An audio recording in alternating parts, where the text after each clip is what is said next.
metallic, that is. How low it fits in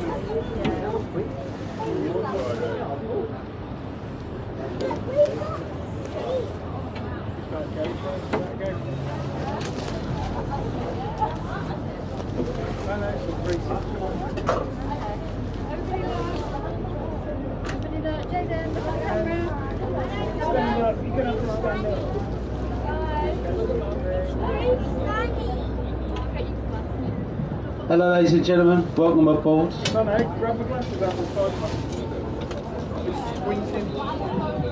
As you can see, we just left the pier, which means I'm required by law to give you a quick safety announcement, okay guys? It's not to alarm anyone, just to familiarise with the vessel they're travelling on today. The name of the vessel is the Mayflower Garden. We're completely up to date with all of our life-saving equipment. Life jackets, rafts, cardi floats, everything we can use in the event of any type of emergency that could happen on this vessel. And in a very unlikely event of emergency, all of this life-saving equipment will be on sale to you at a very reasonable price, okay? So don't worry. Just joking guys, it's really expensive. No, but just remain in your seats, listen to the instructions given to you over this PA system, and if anyone has any questions about the vessel, please feel free to ask. The company do provide you all with an audio guide. You scan the QR code at the back of your leaflets. You can download a commentary in a range of different languages. We do understand that not a lot of people do have the facilities to do this, headphones and data, so I don't mind staying with you, giving you a live commentary on our trip down to the tower. But also I'm not too much of a fan of talking to myself. I get enough of that from the wife at home. So just get a show of hands if anyone would like a live commentary. One couple of people. Okay, well I try my best to match that enthusiasm. But like I say, I'm not a professional, so if I do get anything wrong, just keep it to your gift self, I guess. Let's see if we can get a photo. Look at me. We've got the London Eye on your right hand side, 32 pods, one pod for every borough of London. It's actually where it gets its name from, because you're meant to be able to see all 32 of the boroughs from the top on a clear day. It's the second most popular place in the world to propose, the first being the Eiffel Tower in Paris, and you can even get married on the London Eye. I wouldn't recommend it though, marriage. It's absolutely skidding me. But you can do it there. You say your I-do's at the top, they stop it for 60 seconds, and then as you can see, it's slowly downhill from there. So just remember that, gents, if you fancy it, because if she says no, it's going to be the longest 15 minutes of your life on the way back down. Got Whitehall Court Mansion here on your left-hand side. This building design was a runner-up for the design for the Houses of Parliament building. They're so impressive they built it here anyway. Home to the famous Horse Guards Hotel, the first ever luxury riverside apartments on the river. And also just behind that building is the famous COVID nightclub, number 10 Downing Street. You might have heard of it from the news. Lots of secret parties going on in there. The next bridge is Charing Cross Railway Bridge, and there's footpaths either side of it. So it's very important that you smile and give them a wave. Hello! Hello there! I say it's important because if you keep them happy, it stops them from throwing stuff down at us, okay guys? So, smile and wave. There's another one here, so give them a smile, give them a wave.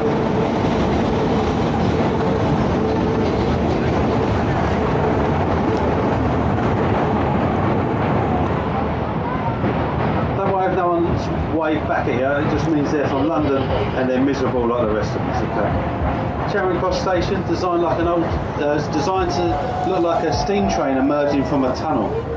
It's also known as the centre of London because every single road sign you see are all measured to Charing Cross Station. We've got the old Shell House building just behind her. That is the largest clock face we have here in London. And just to give you an idea of how big that clock face is, the minute hand is 13 foot long and it's so heavy it actually takes the entire 60 minutes to do a full rotation of that clock face. It's impressive, isn't it? Well, Cleopatra's Needle just in front of that, probably the oldest thing you see today in London, given to us by a thankful Egyptian government after Lord Nelson's victory in the Battle of the Nile. The next bridge coming up, this is Waterloo Road Bridge, the longest spanning bridge here in central London. It earned the nickname the Ladies' Bridge, and that is not because it goes on and on. It's because it was built by an 85% female crew. In the Second World War, all the men were out fighting for king and country. The ladies, or the land army, they stayed behind and they rebuilt most of London. The ladies built this bridge out of a very expensive Portland stone, which has self-cleaning properties. So when it rains in London, which is rare, but when it does rain, this bridge actually cleans itself. You can see underneath the bridge where the rain can't reach, and it still remains very dirty. It's also the only bridge ever to be built in London on time and under budget. With our National Theatre on your right hand side, quite an unfortunate looking building if you ask me. It has been voted the ugliest building in London as well a few times. It's called the Carbuncle Cup, and that is a previous winner right there. Even our King has described it as looking like a multi-storey car park or a nuclear power station. And to be fair, that man does know a thing or two about ugly buildings. But never judge a book by its cover, as it does hold three of the most impressive playhouses we have here in England. World-class acoustics on your right-hand side. On your left-hand side, you can see the river wall and the green lions' heads underneath all the black lampposts. These are not put here to moor ships alongside, they're an old flood warning indicator. The policemen used to walk along the embankment before we had our Thames barrier, and they look over the edge, and if they see the Thames coming near these lions, they call up their underground services and warn them. They'll say, London, it will be flooding soon, and they needed to evacuate. They had a few rhymes to remember this. They said, if the lions are drinking, London will be sinking. If it reaches their mains, London's going down the drain. And if the lines are ever completely ducked, London's flooded. London will be flooded. On your right hand side, coming up, we can see the Oxo Tower. This used to be the warehouse of the famous gravy cubes, Oxo. You might also notice it's against the law. Well, you might also notice, that you don't see no advertisement on the Thames, because it's against the law too. It's a royal highway. So when they first erected this tower with the OXO on it, they've taken a call. Their argument was, we ordered 3 geometric shapes. It's a complete coincidence. It somehow spells out the name of our company. They got away with it, and they've had 3 advertisements on the Thames ever since. Now home to the famous Harvey Nichols restaurant, some unaffordable apartments in the middle, and a nice little row of shops at the bottom. On your left hand side, you can see some construction work going on. This is our new super sewer that's being built. The original Victorian sewer system, designed by Joseph Bazalgette back in 1858, the times of the Great Stink, when the Thames smelt so bad they had to close Parliament. And once it affected the politicians, that is when they decided to do something about it. The Thames used to be our sewer system. Bazalgette designed this sewer system. It narrowed the river dramatically, over 3 times the width in some places. It now goes a lot higher and a lot lower than it used to. It spread it out quite dramatically. So now it's one of the cleanest industrial rivers in Europe, and the key word is industrial. Okay, so don't go drinking it anytime soon. But you can drink it, to be fair, only once, but you can drink it. Before this sewer system was put on, you can only chew it. It was so bad. But now we have over 500 different species of aquatic life, over 125 different species of fish. We often see seals, and last week we saw some porpoises, miniature dolphins, and even dolphins have been sighted further downriver, Gravesend area, about 2 weeks ago. So it's lots of wildlife in the Thames nowadays. The next bridge is Blackfriars Road Bridge, and on the abutments there's carvings of birds. Now these are all freshwater birds, and on the other side there's carvings of different birds, and they're all seawater birds. Because this is the point here where they believe that freshwater used to mix with the seawater from downriver. But we do know that happens a lot further upriver in Tennyson. In central London we have what is called this brackish water, which is a mixture between fresh and salt. We've got the old abutments from the old railway bridge. The new modern trains were getting heavier and heavier. The old bridge was sinking into the mud. So they destroyed it to build this new one, but they couldn't get rid of the old abutments because it destroyed the foundations of the road bridge behind us. So that's why the old ones are still here today. As we clear the bridge, If you look back to it, you might recognise it from a recent Mission Impossible movie where Tom Cruise jumps through the building's window and runs across the roof there. I think it was Mission Impossible 72 or something like that. There's quite a few of them now. But them panels are all actual solar panels. They charge and supply about 50% of the energy used in that station. We have the Tate Modern on your right hand side, open and free to all. Do we have any fans of modern art on board? No? And that is exactly why it is free to all. Okay guys? It's not my cup of tea, but it's free so you can try your luck. But if you ask me, on the other side of the river, St Paul's Cathedral, a much more impressive building. Christopher Wren's masterpiece. It took him 35 years to complete the second largest unsupported dome in the world. The first being St Peter's in the Vatican of Rome. It will cost you £20 to look through to look around in that building, or if anyone is here Sunday morning tomorrow, because it's also a place of worship, you can get in there for the Sunday Mass absolutely free. But I would recommend paying to go in there, mainly for the Golden Gallery. At the very top you can see the handrails. You can climb up to the top there, you get fantastic views all the way around London. Some would even say breathtaking, especially after taking the 530 steps to the top. Okay, there's no lifts, so if you're feeling fit, it's well worth a trip up St Paul's Cathedral. We have the Shakespeare's Globe Theatre on your right hand side, a replica of the original, but this original is built exactly the same as the old one, so there's no microphone like I'm using, there's no lighting, it's an open top theatre, so if it starts to rain and you've got a standing tickets, you and all the actors will get wet. It's where they're saying the show must goes on comes from. Only opens in the summer times, the 23rd of April they open, William Shakespeare's birthday, and also unfortunately the day he passed away. But I've been told you could go in there to see live entertainment for as little as £5 last year, so it's a fantastic price for live entertainment here in London. Well worth a visit. See the red flag flying at the top there? That shows that it's open. But them flags used to mean different things in Shakespeare's times. Not a lot of people back then could read. I know I still struggle with it. But them flags used to show what kind of show they was playing. Because a lot of people couldn't read, they're different colour flags for different types of shows. So it might be a red for a historic act, a white for a drama, and so on and so on. The next bridge coming up is Southwark Road Bridge, also known as the Lonely Bridge. It's built here to relieve congestion from London Bridge, but the way the roads are mapped out either side of it, no one can tend to find it. The only people that do use it are professional drivers, truck drivers, lorry drivers, black cabbies, Prius now and then. So if you see someone on that bridge, give them a wave, they're most probably lost. Okay? He was on there 3 hours ago. Hello sir, good luck. On your right hand side, the Anchor Pub. A fantastic pub to visit, and if you're in there in about 2 hours time, it's where you'd find me and the captain. It's where we do all the research for these commentaries, and we are in there for hours some days. Loads of history, built in 1615. It's just over 400 years old, that pub. It's also where the actors used to get changed before they performed in the old Globe Theatre. They used to stand a few blocks back.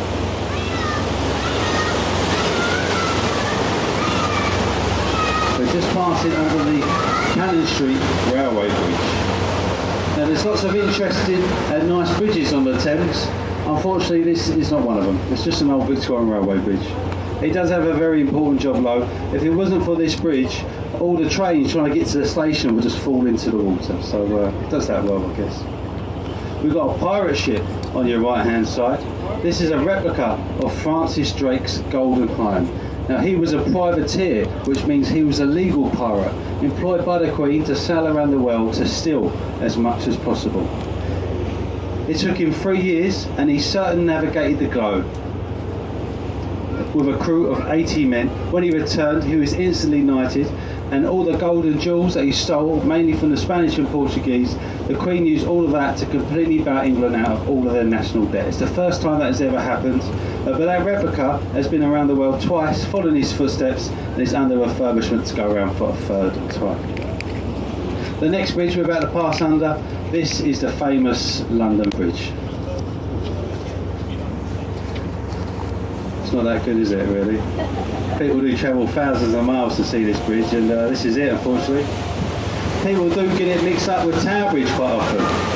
A lot of people do. You Google London Bridge, pictures of Tower Bridge But there's been over 2,000 years of London bridges. There's been quite a few on this site. They've fallen down, they've pulled down, they've been burnt down. The one before this was taken down stone by stone and sold to an American. It's over Lake Havasu in Arizona. I did hear a rumour that Robert McCulloch, the fella who bought the last bridge, got the two confused himself. He thought he was buying Tower Bridge, and he was one unhappy bunny when he realised he just spent £2 million on the wrong bridge. Got this blue glass building on your left hand side. This is the Window Cleaner Apprentice Challenge, designed by Luigi the Squeegee and Sammy the Shammy. Just seeing if anyone's still listening. Yeah, good. We've got a shard of glass on your right, the tallest building in Western Europe. Lorenzo Piano's masterpiece, just over 1,015 foot tall. He was offered £2 million for his design of a triangle, which he did turn down and insisted on a penthouse apartment instead.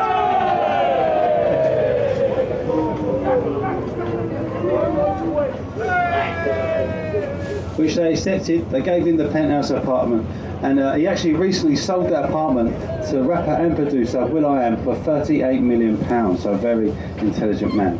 It will cost you £30 to go to the viewing platform at the top, or if anyone wants to save a few pennies, this building here, the one that gets wider as it goes up, 20 Fenchurch Street, otherwise known as the Sky Garden, that is free to go up there, guys. You just have to book online, or if you're struggling to get a booking, 10% of all admissions are for walk-ins. You do need photo ID before you attempt it, but it's well worth a trip up the Sky Garden, okay?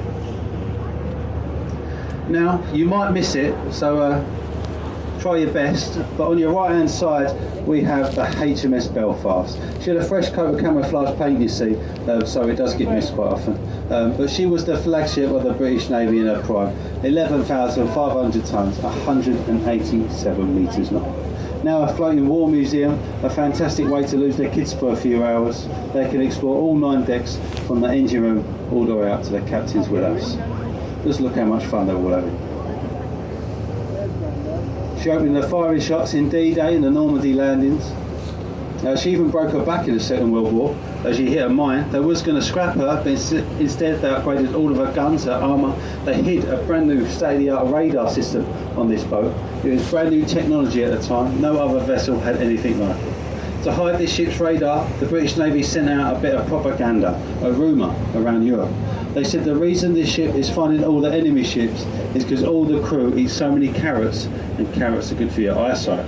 You might have heard of that before, a little bit of propaganda to hide the Belfast radar system.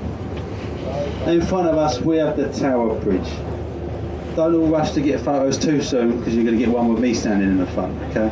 But what the captain's going to do, he's going to turn the boat to the side. You're all going to get a fantastic picture of the bridge on your right, okay? But when he does turn the boat will rock a bit, okay guys? If I can ask you just to remain in your seats, just to save anyone falling over and hurting themselves. And it just allows other people around you to get a good photo as well, okay guys?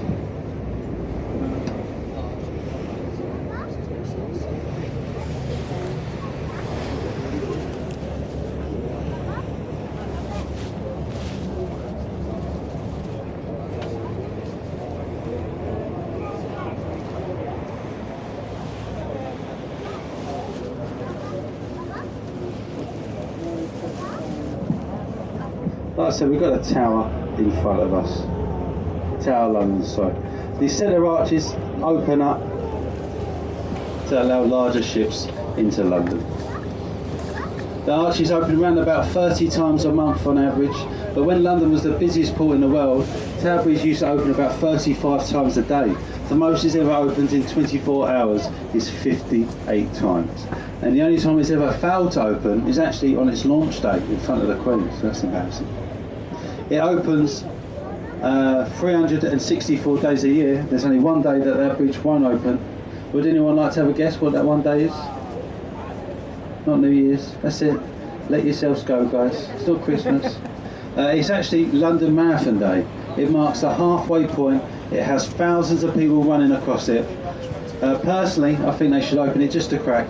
It might make it a little bit more fun to watch. It's insured and registered as a boat. Insurance companies say if it's on the water and it moves, it's classed as a boat. So that boat actually has a captain and crew on it, 364 days a year, 24 hours a day. You can take away the stonework and it works exactly the same. The stonework is only there so it'll blend in with the Tower of London on your right.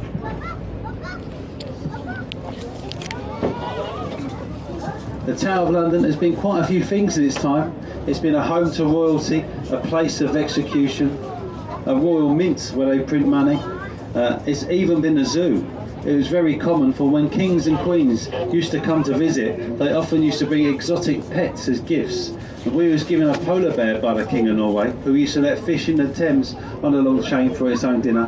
And all of them animals were moved to Regent's Park, and that's why we have our London Zoo still there today.